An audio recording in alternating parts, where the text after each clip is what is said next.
नमस्कार, मेरा नाम है विवेक बिश्नोई। आज हम बैंकिंग के दूसरे अध्याय बैंकों के स्रोत के बारे में चर्चा करते हैं, जिसमें हम उसकी कैपिटल, किस तरीके से पैसा बैंक में अरेंज करते हैं, इस सब के बारे में विस्तृत चर्चा करेंगे। चलो शुरू करें। आज हम बात करते हैं बैंकिंग के दूसरे अध्याय की, बैंक कोष, स्रोत व कार्यप्रणाली। इस पार्ट को शुरू करते हुए सबसे पहले बात आती है बैंक कोष की, स्रोत की, मतलब कि बैंक को कोष के लिए क्या क्या जरिए होते हैं जहां से बैंक को पैसा प्राप्त होता है। इसकी शुरुआत करते हुए एक छोटे से उदाहरण से समझते हैं। माना कि कोई व्यापारी है, उस व्यापारी के लिए वह जिस भी कार्य का व्यापार करता हो, चाहे वो जूते का करता हो तो जूता उसके लिए माल हो गया, उसके लिए ज़रूरत का सामान हो गया। कोई कपड़े वाला व्यापारी है तो उसके लिए कपड़ा हो गया, कोई सब्जी वाला व्यापारी है तो सब्जी हो गया। इसी तरीके से बैंक जो होता है वो पैसे का लेन देन करता है। अब पैसे का लेन देन करने के लिए पैसा होना चाहिए, तो इस पार्ट के अंदर हम ये समझते हैं कि बैंक कहाँ कहाँ से अपने लिए पैसा अरेंज करता है, जिसे वो आसानी से लोन के रूप में भी बांट सकता है। तो शुरुआत करते हैं। सबसे पहले आता है अंश पूंजी। अंश पूंजी क्या होती है? व्यापारी कंपनियों की भांति ही बैंक को भी अपनी पूंजी होती है। बैंक द्वारा यह पूंजी अंश बेच के प्राप्त की जाती है। वर्तमान में बैंकों की स्थापना बैंकिंग अधिनियम 1949 के आधार पर की जाती है।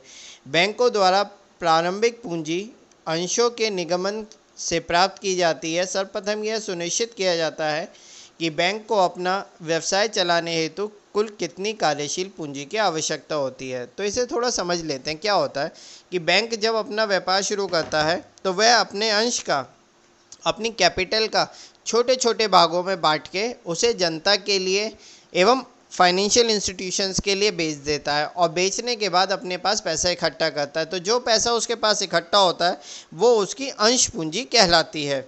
इसी कड़ी में आगे बढ़ते हैं। अगला आता है जमाए या निष्पेक्ष। तो दूसरा सोर्स होता है बैंकों के पास पैसा इकट्ठा करने का, वो है जमाए। जमाओं का क्या मतलब होता है कि जब बैंकों के पास कोई व्यक्ति सेविंग अकाउंट खोलता है, जिसे हम बचत खाता कहते हैं।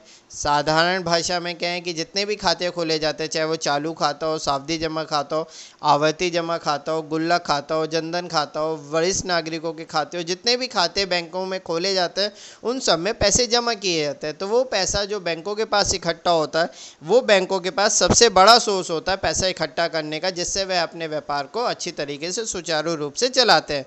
तीसरा आता है पॉइंट सुरक्षित कोष। अब सुरक्षित कोष क्या होता है कि बैंक अपने द्वारा जो व्यवसाय किया जाता है रुपए का लेन देन का, उसमें व्यापार में लाभ कमाता है, और जो लाभ उसके द्वारा कमाया जाता है उसका एक निश्चित भाग, कम से कम 20%, वह अपने पास रिजर्व के रूप में, संचय के रूप में रखता है सुरक्षित कोषों में, जिसको ज़रूरत पड़ने पे या आवश्यकता पड़ने पे वह उस पैसे को प्रयोग में लाया जा सके। उसके बाद अगला आता है चौथा पॉइंट, साख निर्माण। बैंक प्राय अपनी निर्मित साख से ही व्यवसाय करता है। यह केवल जनता से ही साख का क्रय नहीं करता, बल्कि स्वयं भी साख निर्माण के कार्य में सम्मिलित होता है।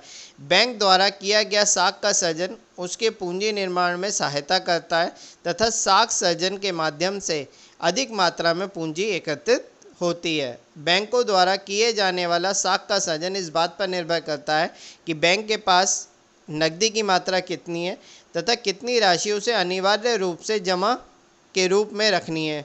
इसके अतिरिक्त बैंकों द्वारा साख का निर्माण जनता का बैंकों पर विश्वास, संशोधन गृह पद्धति एवं लोगों द्वारा नकदी प्रयोग में कमी पर निर्भर करता है। इसी कड़ी को आगे बढ़ाते हुए अगला आता है केंद्रीय बैंकों से उधार। बैंकिंग के अंदर सामान्य दशाओं में बैंक अपने कार्य जमा और अंश पूंजी के द्वारा चलाता है, लेकिन असामान्य दशाओं में जब बैंकों से अधिक उधार मांगा जाता है तो ऐसे में धनराशि की आपूर्ति सुनिश्चित करने के लिए केंद्रीय बैंक से उधार लेता है। तो क्या होता है, बैंक अपने व्यापार को सुचारू रूप से चलाने के लिए अगर उसे और पैसे की आवश्यकता होती है तो वह देश के केंद्रीय बैंक से पैसा उधार ले सकता है। हम भारत में रहते हैं, हमारे देश का केंद्रीय बैंक है रिजर्व बैंक ऑफ इंडिया। तो कोई भी bank reserve bank of India से लोन या उधार प्राप्त कर सकता है। इस अध्याय के अंदर आगे आता है बैंकों के अंदर कितने प्रकार के खाते खोले जाते हैं, वो किस तरीके से खोले जाते हैं, उनके क्या लाभ हैं, इस सब के बारे में चर्चा करेंगे अगली वीडियो में। धन्यवाद। जय हिंद।